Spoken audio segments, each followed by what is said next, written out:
Okay, it's Friday, March 13th at 5 p.m. here in California. And so if you're listening in, welcome. We're happy to have you here with us. I'm here with Lou Fauroux and myself, Isabel Beavers. And our session, our dialogue, our conversation is called Deviant Play, Charting Queer Histories. And you all will find out what that means as we move through the rest of our dialogue. But I think before we start getting into the meat of our conversation and Lou's project that we're primarily going to be exploring and expanding upon, we can each give brief introductions of who we are. So Lou, would you like to start? Hello, then Isabel, thank you so much for having me. And if you're listening, then thank you for listening to us with all the content that is online. It's very precious. I'm Lou Fauroux. I'm a visual artist from France. I say visual because it's mainly where I show my work, but I also explore sound, as I have a music label named Fairs Records. But so yeah, I'm a visual artist. I work a lot with new media and video game engines and 3D virtual environments that I've mainly so far filmed in. So my work will be seen in exhibition, displayed through multi-channel sculptural screen installation. And I do also make sculptures that are usually intertwined within the story of the film. And I work a lot with the relationship that queer communities and myself can have with the big techs and the way AI and the rise of new technologies impacts humans, but also changes society on an anthropological level. So I tend to say that I create speculative fiction that imagine a future of the internet, possible collapse of the internet, and what it would do to us. So that's a presentation of my work in general. Excellent. And of course, one of the reasons we're talking is because I love your work. I really like your practice. There's so many interesting things to talk about. And you're also a resident right now at Villa Albertine here in LA, but we'll talk about that more in a minute in your project. But I'm Isabel Beavers. I'm an artist and an educator and the artistic director of Super Collider. And I also work in a lot of different forms of media, including 3D animation, game engines, sound, projection mapping, and I also do quite a bit of sculptural work and digital fabrication. And my work thinks about the relationships between humans, more than humans, and the environments that we live within, and covers so many topics related to ecology. It's hard to sum up briefly, but most recently I'm thinking a lot about the materiality of computational tools and how that impacts relationships, ecological relationships, human relationships, economic relationships of all kinds. So yeah, we'll link our websites so you can find out more about our individual practices. But we are here together, and I invited Lou because of the theme of CultureHub's Refest, remapping, and my interest in Lou's current project at the Villa Albertine residency. So I have described your project in my words, Lou, but I'd love to hear from you if you could give us a synopsis of the work that you're doing at Villa Albertine and how that came about and what you're interested in with that project. Maybe I can give a bit of context of the residency and then dive into my research. So the residency I'm a part of now is Villa Albertine. It's a French embassy cultural program that supports French artists, but all kinds. You don't have to be French, you just have to be supported by the French institution. And you're actually able to, if you access the program, to stay for an amount of time in America and pursue a research about whatever is your subject. And that's what I'm doing now in my department in the Villa Albertine is AI and arts. So that's the frame within I was able to do the research. And mine actually started with this group of lesbian queer individuals from the 30s, 20s, from the Hollywood Golden Age era that I first heard of back in, I think, 2018, when I was looking up queer films to watch. I think I landed on some like films from the 30s. Amazing. So probably on a random date night or something like this. And I was actually super surprised to discover this group that has been nicknamed the Sewing Circle. I don't know if I'm saying it right, but it's like sewing as the, sewing, and then the circle as the circle of people, right? And also I like this word because it's I think it talks about what it is in a very interesting way, because it uses this very mom sewing circle, like of the Saturday afternoon kind of like activity, but it's other types of shenanigans, gay shenanigans behind it, and I kind of like the nickname out of it. I think it talks a lot about what it is as well, in a has to hide kind of way. So it's a group of mostly lesbian, bisexual filmmakers. There's actresses, directors who lived in Hollywood during the production Hays Code. Maybe I should explain a little bit the Hays Code. Yes, definitely. A lot of people are familiar with it, but not everyone. It's a motion picture production code that has been put in place in the late 20s, beginning of 30, by I think William Hays. That is a code that censors any sort of explicit, let's say, sexual interaction, but mainly homosexual interactions and biracial interactions on screen. So it is a very homophobic and racist code, if we say it as it is. And it has run from the 30s to the 60s, and it has very strict guidelines that if you as a producer or a filmmaker don't follow, could have your film removed from and not allowed to distribute, but also you could face boycott. And the people in charge of this code were actually Christian groups, right? So that was in the 30s, and this group of filmmakers was living and creating and working under the pressure of this code. So that's how I landed on them, and I was interested about their lives and work. So I started a deeper research when I arrived there back in January 2026. That will start with the one archive at USC, but also June L. Mather in West Hollywood. That both institutions do conserve interesting materials from back in the days, whether it's letters or film notes or actual belongings of people involved. People involved that I didn't mention could be Dorothy Arzner, Greta Garbo, Marlene Dietrich, Mercedes da Costa, Darla Bankhead. And so I started researching per name, per films, and going through this archive in the last 2 months now. So that's the research I'm conducting within the frame of this residency. It's about them. It's such interesting research, I think.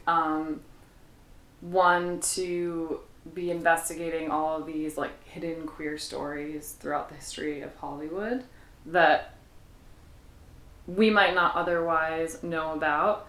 And this is in service of a larger project that you will be creating after, from what I understand, using game engines and animation to reconstruct some of the stories between these characters that you're learning about.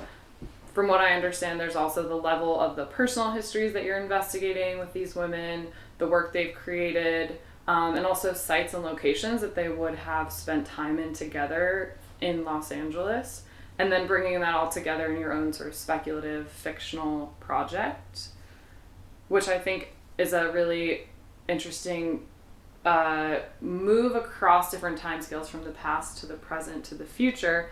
We spoke a little bit yesterday about what it means to unearth these hidden narratives, but I would love to hear if you have any specific information or things you wanted to talk about related to any of these people. Like, who were they? What exactly are you learning about them? What are you finding in these archival examples, and sort of the lack of an archive about them that you'd like to share? Thank you so much for talking about the project itself, but because it's true that I've only mentioned the research, but not what I'm gonna do with it. So if I add a few things on top of what you said, Yes, that was very please, complete. Go ahead. So yeah, I'm working on this virtual environment that will recreate the characters that I find through the stories that I want to include to this fiction. And also I'm interested in the locations they've been in. I will come back to that later. The way I proceed is that I collect informations about them, whether it's intimate, personal work. And my goal is through this website software created by Parag Mittal. It's called Emergentic AI, and this software would actually allow me to collect real archives and bring them into a digital space, which I'm working on. My goal is actually to create a virtual environment where there's avatars of their own history, maybe a bit of their personality as well, and I will thanks to this software I will be able to target the information I collect on actual avatars. And the first outcome of this project that I so I'm only so far as in the research project research level, but I would love to make a film out of it first, and eventually will lead to a second part that would be an interactive video game where we can interact with these people in these different locations that I will have recreated. Which is also interesting, even though maybe it seems kind of disparate, when you bring up this idea of fiction, I also imagine that like you as a queer person are colliding the stories of these people from the past with like your own lived experience, even if that's in a really subconscious way. And like, you are an artist, you're a DJ, you like have occupied many places in the world yourself. And so I wonder if in this fiction there's also, or something I'm curious that we could talk about, is then like, how does your lived experience slide into that, and what does it mean for you in your life as a queer person to be able to connect to these histories, right? There's like one thing it does for like the archive and for the broader public, but then also like, what does it mean as queer people to like better understand a history that's really hidden? Like, what does that mean for us today and us in the future to like have that illustrated and then be able to like work with that as part of the imaginary? I feel like we get to feel, and a lot of the queer experience is that we get to experience things differently, because for whatever reason we had to understand what is going on with us, and like what is the difference. So you get quite quick and sensitive about understanding your environment and what's threatening you and what is not threatening you. Like it can be in a pleasure way. It's understanding in a mostly straight environment who is where seduction is happening with someone else. So it's like subtle senses, but also in this would also for danger. It's understanding when you're in danger. That I think we have this. We developed this sensitivity. Yeah. This like radar. So I think in my experience, then getting to sense, this queerness on screen or not, or throughout this people makes it that I can have a maybe more subtle understanding of what was going on, and also their where was the, you know, I like to think that I think a lot of these actresses that I'm searching about, they were performing gender, and like many people do, like we all do, and I'm interested to see where they were performing and how smart they were at understanding what they had to perform from who, and then it helps understanding the you know, the gender roles and the cultural laws that was surrounding cinema and people at the time. So I think it's an interesting historical perspective. Yeah. But also, what was sensing, it's also reading through what people have searched on those people, and you can see a whole like text where some writers will write about Mercedes da Costa and Greta Garbo and be like, oh, they moved in together like friends, and like this is really forever story of either sisters or really good friends. Yeah, like they moved, like those like they were roommates for 40 years. Yeah, those millionaires were just wanted to live together because it was practical, right? So it's we all know the story of like being in the closet and be like, yeah, it's my roommate, and then you actually live with your girlfriend. Yeah. So it's understandings that I think that as queer people we can have throughout the actual history and facts, but also about what has been written about those people. That maybe it's vain that to try to map a history that is not, you know, palpable and make it a palpable thing, but also I think it's a political thing, because a lot of our history is so you know, like many lesbians, queers don't have kids, so the history is not brought as the history is brought from families to families, so that's one way we disappear, and we're not also not really part of like mainstream culture. So I think I'm interested in maybe making up facts about this hidden past. Yeah. No, I think it's extremely political. By nature, I think, you know, mapping or charting or archiving the histories and stories of any like marginalized group is like inherently political. And I think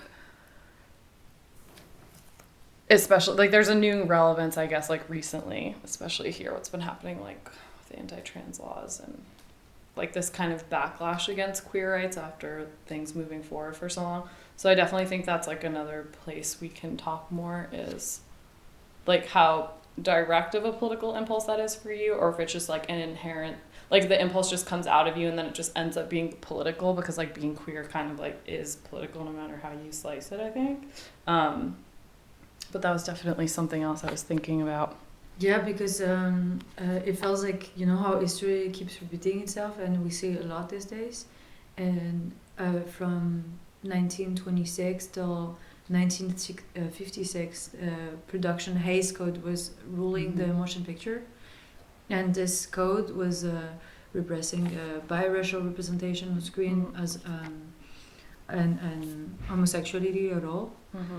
And you know how beforehand, as maybe before the 20s, then cinema was more queer than it actually was, and then it came back.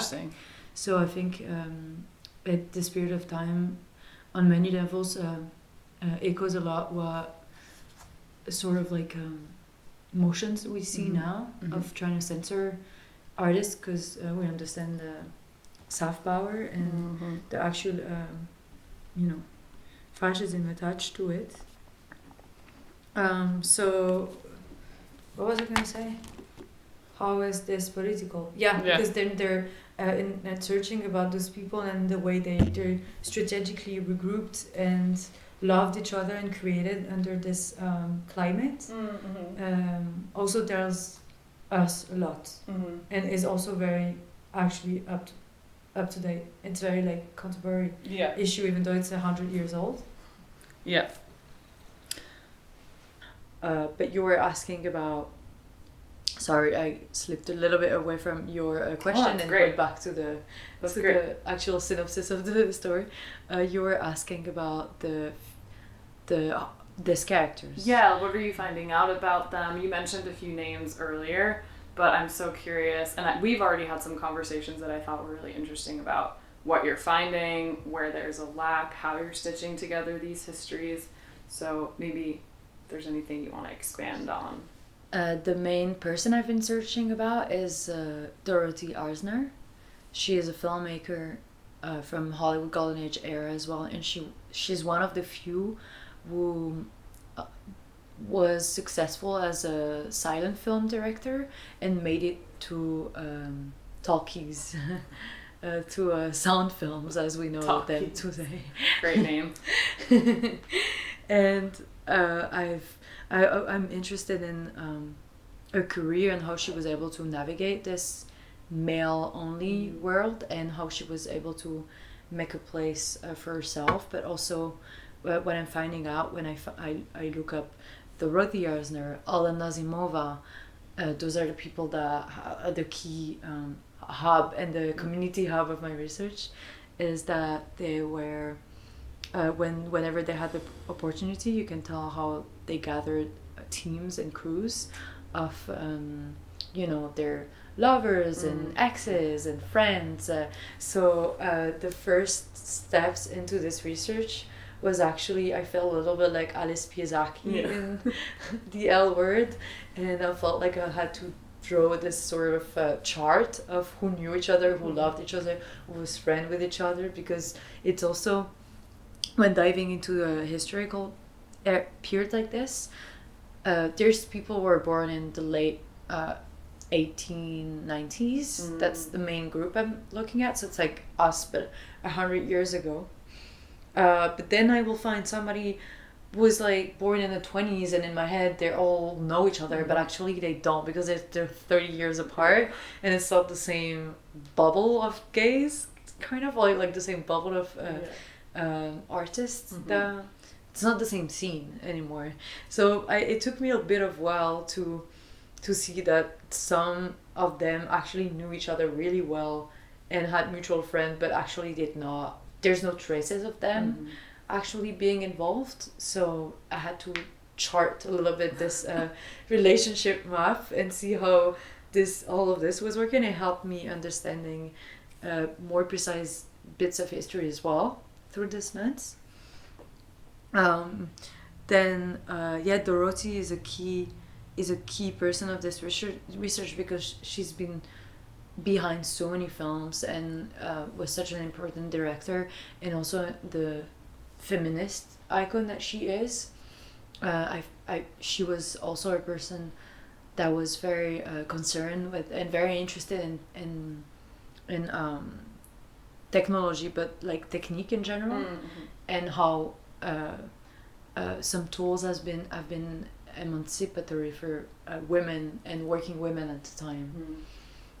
Well, it's really helpful to have some more context on the project and some more detailed information about like who these figures are. I think it would be interesting to pivot a little bit to then talk about the reconstruction of these stories in these worlds in this digital world, from all these remnants, these photographs.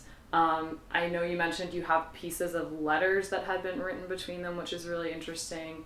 And I know that you're in the research part of the process now, but I'd love to hear a little bit more about how you imagine reconstructing these figures and spaces together, both on a technical level, and then what does that mean for you as a queer person and for thinking about queerness throughout history and queerness in the future? Like, what is that process? What do you find is inspiring for you or worthwhile in that process?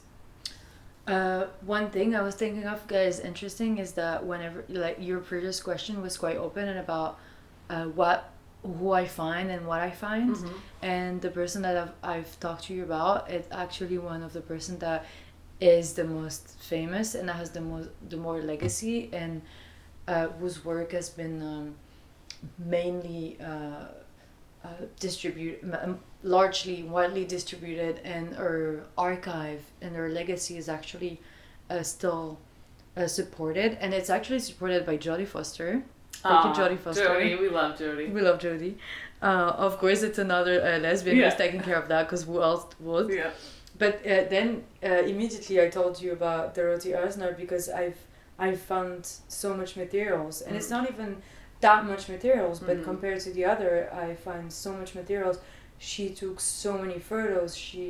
There's so much personal items that was taken care of, that it's actually easier to talk about this because there is so much. So I actually like that you talk about all this missing pieces of the puzzle, because I think diving into this subject was for me also diving into absence. It's also diving into lack of materials, lack of traces, because a lot of the women, that's a big question. I think a lot of the women at the time could not really be out, and an interesting point, and maybe one of the thing that makes it that I'm interested in this topic is the way they had to perform for an heteronormative world, an heteronormative cinema, a straight culture, and the way they, smartly fit themselves into those boxes, so they can still do, they can still work, they can still get to be part of the conversation. But yeah, diving into the sewing cycle is finding 90% of men that have written about this. And that's interesting. Yeah, and some and on the more gossipy level, some for their actual work, some very involved gay allies, like Bose Hadley was very involved in the sewing cycle, and has actually personally interviewed many of them, like Bette Davis, Tella Bankhead. He was very involved in collecting and trying to get actual facts and information about it, but he's been accused of being a gossiper, basically, like a lesbian version of Kenneth Anger's Hollywood Babylon. And he did some pieces that are very gossip press. But I don't think that all of it was. I think that him and like some other people that I'm a part of are interested in trying to get a sense of how lesbians were living in the film industry at the time, and why are we so absent of the conversation as well. I think it's a history of trying to understand the lacks, because as you know, in Hollywood films it gets a little bit there this past few years, but if you look up the 20th century, it's mostly dyke that are being punished, killed, or villains, sexualized by men, or useless third characters. So I think that's what interests me. It's to try to understand why is it only this, that it's there and that it's been offered to us, and what are the backstage and the construction of this lack of representation, and then going to the core and trying to find who's been involved has been the way to go for me. And as you say about the missing dots and the charting and the re-understanding of the history, my way to do it, which is also based on, maybe I can mention the essay I wrote back in 2021. That'd be great. It's called I named it Brazil, California, and it's an autofiction that I wrote when I think it was, I had been a couple times to LA at this time. It was from different travels from 2018, 19, 2020. And at this time I was living with Sherry Smiley, who was a former CAA literature agent. So she would represent writers and adapt their work into motion picture pieces, whether it's TV or series. And at the time I was hanging out a lot with her, and then I had this, let's say, access to a bit of a Hollywood world, living on Mulholland Drive and wandering through actors and actresses and filmmakers and understanding the conversations that are behind the making and the decisions behind some Hollywood productions. So I ended up writing this fiction and auto-fiction, so it's a documentary, a little bit adapted, so it's always a little bit of a fiction, right? Piece that navigates between the construction and the behind the scenes of filmmaking and the films that I have been given when growing up as a suburban kid in France, growing up watching Hollywood productions and MTV and GTA and all of this Californian package, and I wrote, this is how I first landed on the sewing circle as well, and this particular place named the Garden of Allah. So I made this analogy between the house that I was staying with Sherry, that it was 4 filmmakers living together, and this complex named the Garden of Allah from the 30s, where it's Allah because of Allah Nazimova. She was actually the owner of the place. Okay. So it was a very hip and attractive place that many actors and actresses, filmmakers, producers, writers, editors, etc. from A-list at the time would hang out there or live there or stay there for an amount of time. It was a hotel complex. Many parties were there as well. And I started writing about this group of people thanks to those discoveries when living there. This essay navigates between, it's in 3 parts.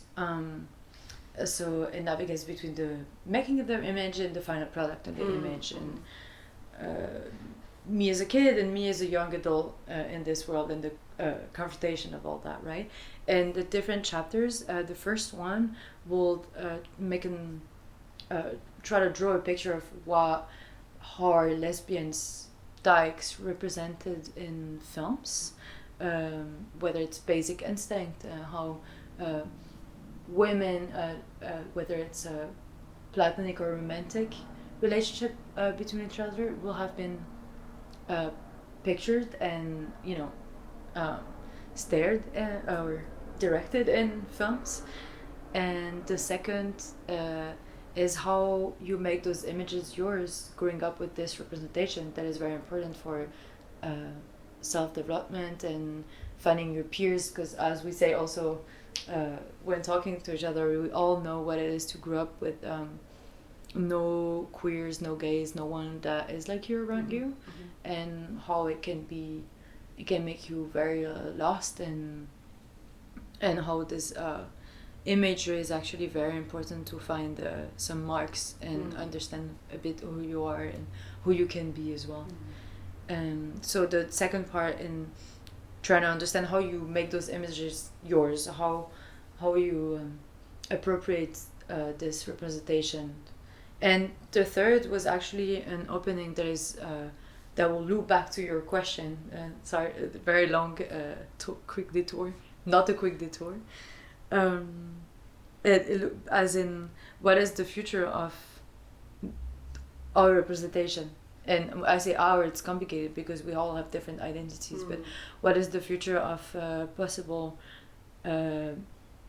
appropriate, friendly, and fair and representation? Because it's always a question. Is showing homophobia is not always homophobic. Ignoring homophobia, it can be homophobic. It's also how you represent and how you make the narratives is the key of how you actually create representation, I think. And the third part is about the possibility of representation in my take was in sci-fi, because it's how changing reality and appropriating reality in a fictional way is maybe something that is closest to what we can be, because of the lack of possibility to exist in a majority of worlds.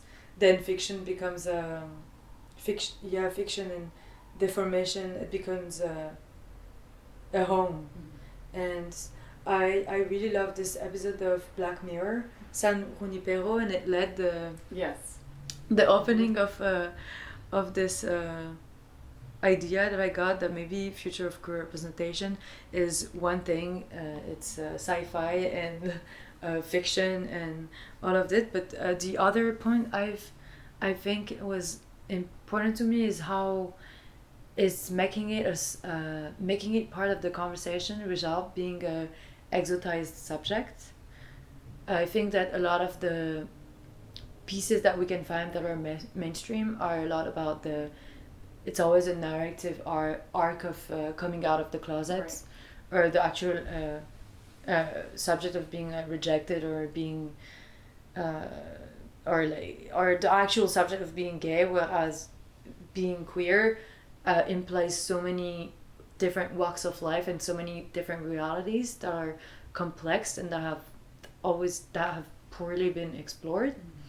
That maybe sometimes just being part of a simple movie in a high school and just having this second character that is just happened to be queer, and its queerness is not explored through the lens of heterosexuality and coming out to them, but actually just being there and being normal, and can be a way also to have proper representation.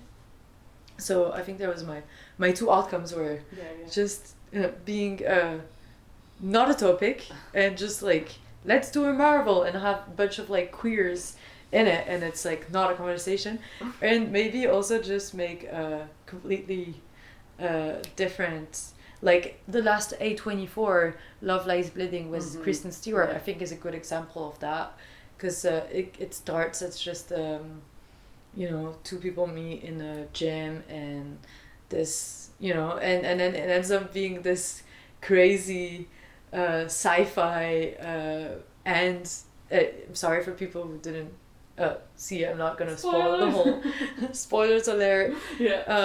But maybe it's an interesting proposition for queers in Hollywood that it turns into this magical surrealism land. There's a few things that, like, I mean, so many thoughts as you were talking, but one, of course, like being able to, this idea of finding a home or being able to dream yourself almost into existence through media like film and TV, I think is one thing.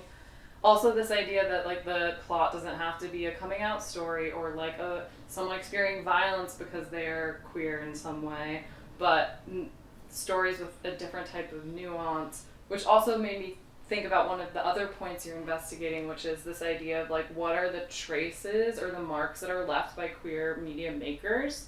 And some of my favorite examples or like queer relationships in film are not even in films that are directly about queer people, right? But there's maybe this film, there's a lot of things one could talk about in the book itself and making it into a film, but it's called Fried Green Tomatoes. Have you ever seen Fried Green Tomatoes? Such a long time ago. It was like made in the 90s, and there are definitely issues with the film. It's not, broadly speaking, maybe not all of it would hold up today, but there's a very subtextual queer relationship between the two main characters, and in the film it's not explicit, but you can feel it. And there's like those memes going around the internet for a while, like, name the 4 movies that made you gay when you were a kid, and this was one of them for me, for sure. And it's never explicitly stated in the film, but there's very clearly like a homoerotic relationship between the two main female characters, and in the book it was adapted from, it is overt that they have a relationship. So I think about this idea of, yeah, maybe the overt ways that media makers like it put queerness into the work, and then the covert ways or the more nuanced ways that the subtext that queer people can feel, even if it's not directly pointed to, which is really interesting to me. And so I'm curious how you deal with that in your actual work. When you go to put these avatars in a film, which I know you haven't done yet, digital film, how do you think about dealing with that question, and how overt is it? Is it in the subtext? Is it something that's felt and sensed? How will you think about that when you're stitching these stories back together again? I'll jump to the first part of your question before I go to the second part.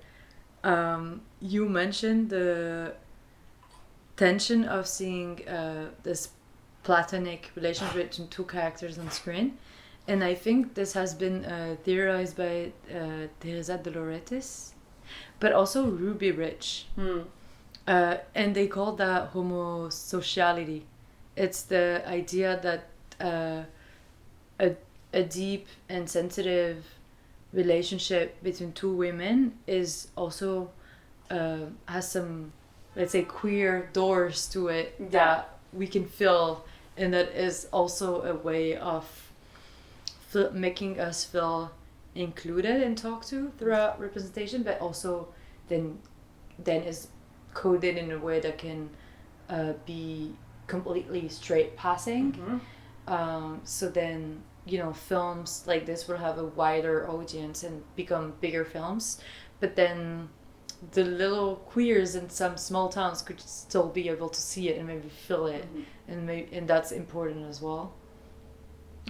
It's also Sari Navarro, which I met during this residency, who is a programmer at the Oscars, and did a screening 2 years ago named The Sewing Circle, and did screen Camille and Salome and Meeting Two Queens, that are queer coded films from the Sewing Circle members, that has like Alena Zimova and Greta Garbo, and you know, a lot of them that they say something I felt was important to me. That was there's not so many things, there's not so many informations, but the way you feel when you see it, then that is real, and that you can do whatever, erase whatever, and we as queers would always feel and see when we know. It's like the antennas. Yeah, the for lack of a better phrase, the gaydar. Yeah, that's a good word.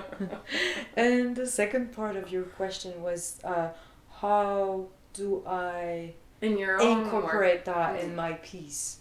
If you do, maybe it sometimes this happens in the artistic process, that you do all the research and then it might not be so direct that you're like, okay, I'm gonna now treat queerness in a covert way, and then sometimes you do research and then the actual research was the thing, and then it ends up leading you to something else. I think that this piece is also very much about LA film representation, or you know, Mike Davis urban relationship to LA, and the fact that LA changes so fast. It's also about technology and the implementation of technology in Los Angeles, as in the Waymos and the Cocos, and I'm mostly in my work interested in the time frame of technology and politics as well, but the fact that, you know, a phone you and I had 10 years ago is today almost feels vintage, but what it constitutes is still going to be there in 500 years if you put the phone on the floor there. It's not going anywhere. It's because of the materials, right? So I'm very interested in the crazy time frame that we are in, that you know, internet is 45 years old, but it's, you know, how some kids will not even know how to write at like 6 years old today. So it's like the changes are so quick that I'm interested in that. So that will also be an important part of the piece, because I do believe that I'm interested in the relationship with technology, gender, and representation. I think I see a correlation between all of this, and this is where the piece leads at. But about the the gayness brought in the piece, I'm also just for the listeners, there's a lot of finger quoting going on during the conversation that you can't see, but I feel the need to point that out. Oh my god, should we do some noise when we actually quote things? I've used it so much. I'm sorry, so many things have to be italic or quoted. Maybe the audience can feel the air quotes. The queers will. Yeah. I'm kidding. But I think this existence of the details that you mentioned will make its own place when in the making, but I already have little clues of that. I think that I'm also interested. I don't know how much I will be able to make the character behave in a way that is respectful to who the people were. About that, I think there's also a big conversation, maybe if it's for another question, about is it outing people doing this? People who didn't want to be out at the time. I think it's a big part of the conversation. Maybe that's for another question. But I was also going through photos of them and see how they were standing, dressing,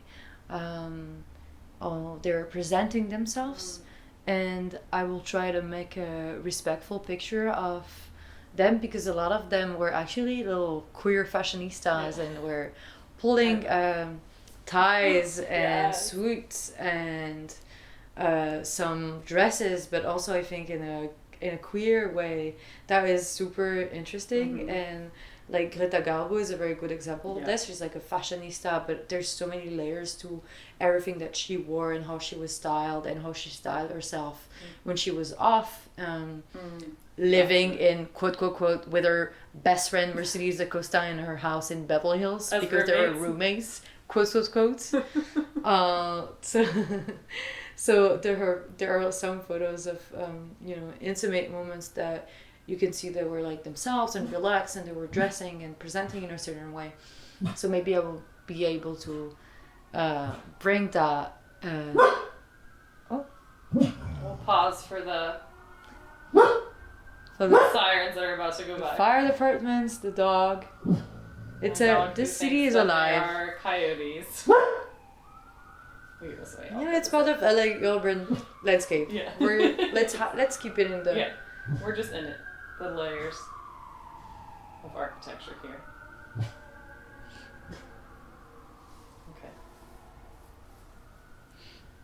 Okay. Are you done, Manuka?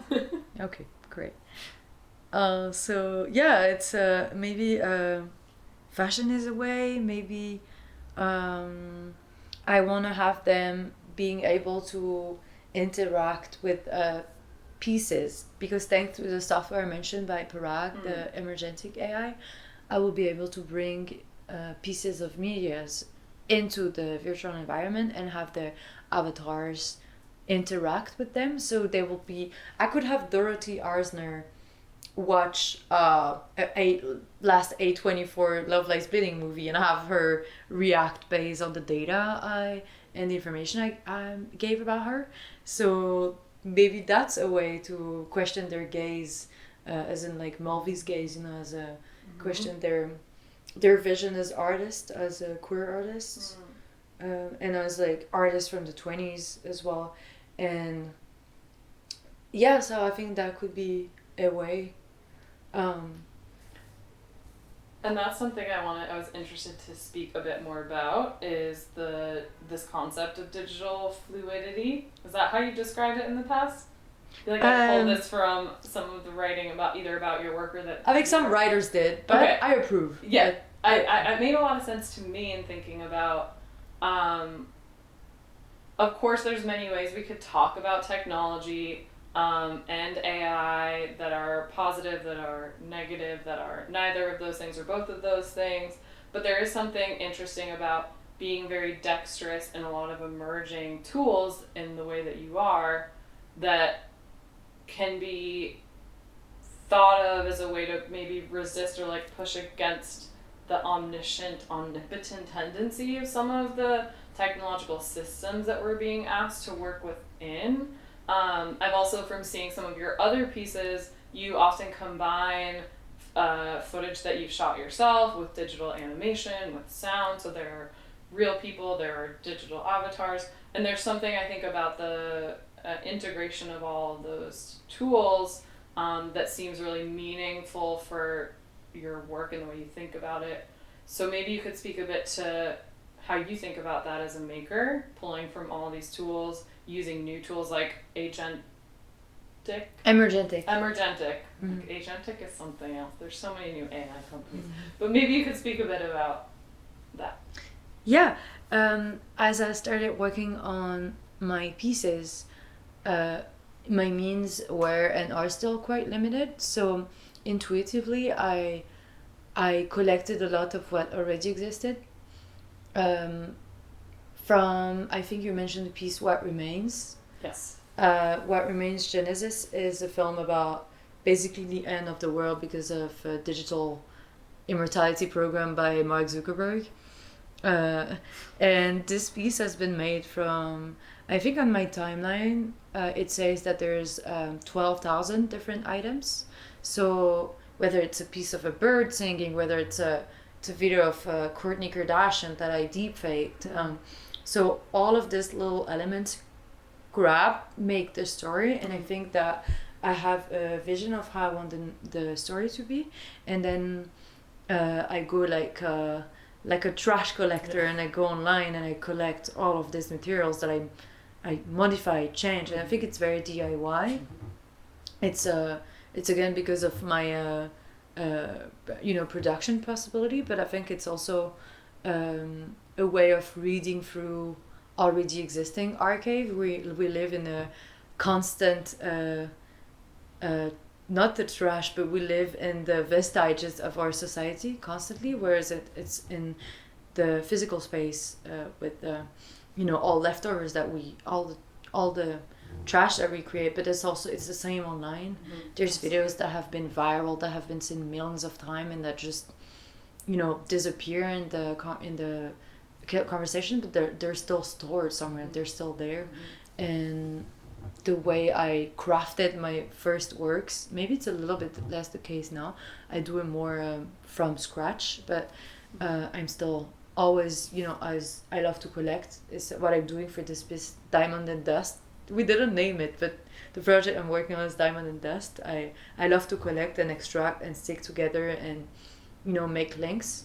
So it still exists in my work, but the way I started to work it was very much with taping, and it's almost a form of collage and editing collage, and I think it has been done a lot in the past with some queer artists, because I think there's a big part of I guess our perspective, that our identity, that makes it we have to digest things in a certain way, and maybe re-employing, reappropriating, reusing is a way to make yours. And in this, if I jump back to this chapter that I mentioned about Brother California, is about how you appropriate images that you're being given. I think that reusing is a way to appropriate and decipher and understand. So I think it's part of my process. And despite maybe now having, as you say, working a bit more from scratch, there's also something about that ethic that is in contrast to how Hollywood produces films. It's super hierarchical, extremely high budget. So there's, I think that's something I at least personally love about a lot of media artists who work in a way that's really different to Hollywood, because pulling from those fragments, collecting, restitching, recollaging is an interesting way to reconstitute, as you say, a lot of those fragments, not only for the way a person might relate to it with their own identity, but also what it means and has meant in other circulations of images and moving images in the world, and then to bring that back into a new narrative is interesting and breathes new life and we get to see those pieces of media through a new lens, which I think is fascinating.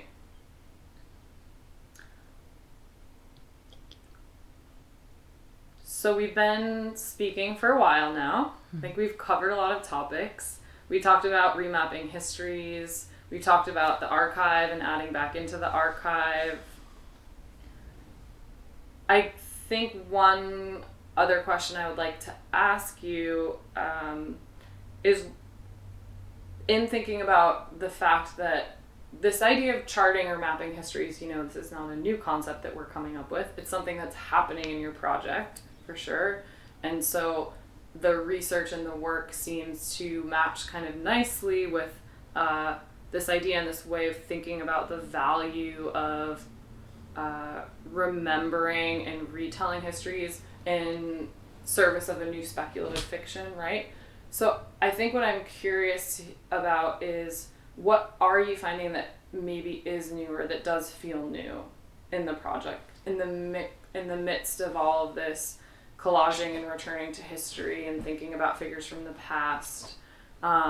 What are you finding for yourself that is new in the speculative process? Or something new that could be offered alongside all of this historic material? It's an interesting question. I have to think about it. There's many ways I could enter this question, but what I'm thinking right off, for example, is this. I mentioned the Garden of Allah earlier, right? It's a key location of a place I was interested in to come and visit here, and what's left of. And I try to go there, and since the 80s, it was bulldozed and changed it's now a mall and McDonald's. It's in front of Chateau Marmont on Crescent and Sunset Boulevard. And I think it was very interesting for me to discover that I was coming there knowing that it was a McDonald's now, but I was like, okay, maybe I can, go there and try to, ask questions about who knows what was been there, because there's always a nerd that knows what was there before. And I went there with my, just like... Trudging up. Yeah, showing up with like my little books and everything. And it actually it has been completely demolished. The mall? Yeah. Yeah. So the thing that... I came for in January. So on January 11, I land. January 12 or 13, I go there. So I'm like, yeah, I'm going to be able to pick up where... I left, and then just because I've seen it before, and I will go from there to create this, because I want my narrative to include different eras of time. So my process is that I've spotted some locations that the people I'm interested in lived at, and I meant to go there and take pictures, get a sense of what it became, and also based on the archives create a virtual environment in which those elements can cohabit in a way that is also digital friendly, because then I get to, you can walk up to a house and then you go in the house and it's something else. That's right. what like the 3D allows us that. And I went to this mall sort of. It's like a empty lot. I think they're building some expensive Hollywood apartment there, which is also tells a lot about LA's relationship to its own history. This is Garden of Allah is a very important place for, and it has been for many filmmakers, and then for a lot of the LA history. But no one seemed to care to keep it alive, right? So it's a lot to handle for a European brain, because we don't have this relationship. Paris, we would never. Yeah, we wouldn't dare. But so yeah, this just going there and having facing this empty land is like, okay, everything just like will keep disappearing, and I've been around to different other locations that are, I think I didn't mention earlier in our conversation. I think is also a part of the charting is to get to actual locations, and you're not gonna find anything there, but just to see and what is there now, I think it's a way to connect with the history as well. Well, and that makes me think the digital reconstruction of these spaces becomes even more important then. It's almost as if Hollywood's own history lives actually only in the images it produced somehow. Yes. Because Los Angeles is a place that things turn over so quickly, as you're saying, on the landscape, and as much as one would love to be able to, I don't know, I find there to be so much richness in being able to feel and experience historic sites that are still remaining and have been there for a long time. But as you're pointing out, that's not quite how things work in Los Angeles. So then for you to be able to actually reconstruct some of these spaces in your work digitally, then we have a tether to that, something visual, something that we can experience in the 3D space. I think LA history is in the films. I think that it's a decor that's being taken down, built up, changed all the time, like a movie set is. And the only way you can access to its history, it's through films. And the way it's pictured in films, even though the way it's pictured in films, it's sometimes, again, a decor, or it's shot in Vancouver. Mm-hmm. But it's where LA history remains, is where when it's been captured. And I think that this is the only place you get to see its past. It's in the films. So I think it's an interesting note to finish on for this topic, because it has been a note. It has been a constant conversation during this trip with whether it's with other producers, filmmakers, artists that are here and interested in this weird place that LA is. That this topic came up all the time. We're like, oh, actually, they don't care about their history because the history is being recorded in the films constantly. So it's maybe Hollywood film is the living archive of LA as well. Certainly a particular history period of LA, right? Really interesting note to end on. I think we could probably keep talking forever about so many of these subjects, which is evidence of the richness of your research and the project that you're working on, that there's so much we could have talked about and could keep talking about. But thank you so much for taking the time to share more about your work with me, and then, with the audience, whoever ends up listening. So thank you so much, Lou. We will sign off here, and look us up online. And thank you, CultureHub, for having us. Thank you for having me. And if you've listened so far, thank you for listening to us. All right, we will sign off. Bye. Bye.